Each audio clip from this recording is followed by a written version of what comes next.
ibi byatangaje bose kubona uwo bita Diamond Platnumz aho yari yarirengagije uwo bita Bruce Melody bongeye guhurira mu kigwa giherereye mu gihugu cya Tanzania ndetse no hirya y'Ubuhinde, bakaba bahuriye muri icyo kigwa kabisa, bakaba byatangaje benshi mu gihe yari yaramwirengagije, ariko uwo bita Bruce Melody ari kugenda akora ibitangaza bigiye bitandukanye, ndetse n'abanyamakuru bo hirya no hino bari kugenda bamwagura, ndetse indirimbo Pompomo iri kumenyekanisha uwo bita Bruce Melody.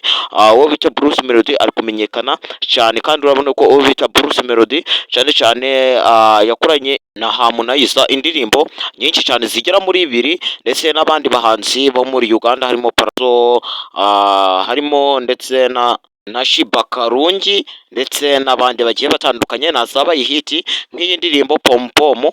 Indirimbo Pompomo kabisa iri guca ibintu ku rubuga rwa YouTube. Indirimbo mu minsi zigera mu kwezi kabisa ikaba imaze kuzuza miliyoni 5. Iri mu ndirimbo nziza ziri kwinjiza amafaranga menshi hano ku rubuga rwa YouTube ndetse no ku zindi mbuga kabisa.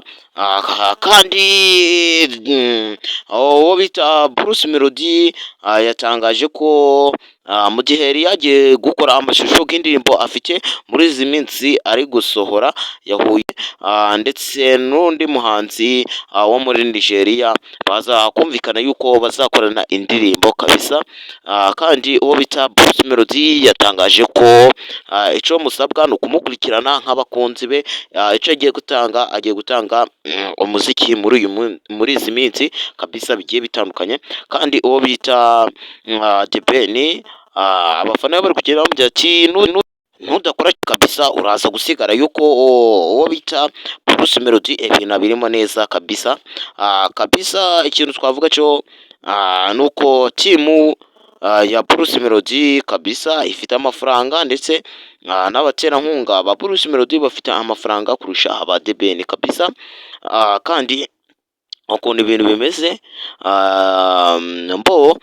ndetse mu mujyi wa Kigali, uwo bita Bruce Melody yavuze yuko abafitiye ibyiza kabisa nk'abafana be, ndetse namwe mucagubwa kumukurikirana ndetse gupostinga video ze, ndetse kabisa uwo bita Bruce Melody birimo kabisa.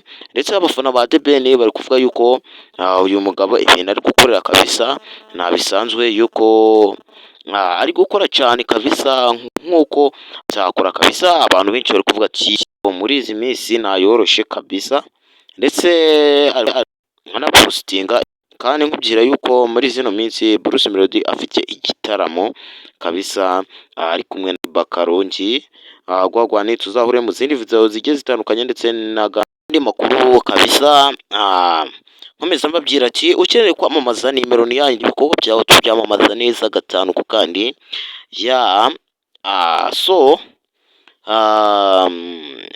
ikindi navuga mu kandi kanya tukugaruka kuri video zimaze iminsi ziri gucacana hano ku rubuga rwa YouTube.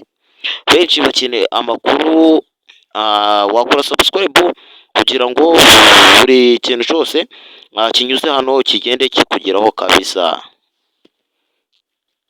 Naya kintu nibagiwe kimwe, ukeneye kwamamaza nimero 35 91 451 cyangwa se 0788 18 25 751, ubundi ibikorwa byawe bikagenda neza 5 ku kandi, ubundi tukagenda duhura no mu zindi video. Nyaboneka n'ugenda udakoze subscribe.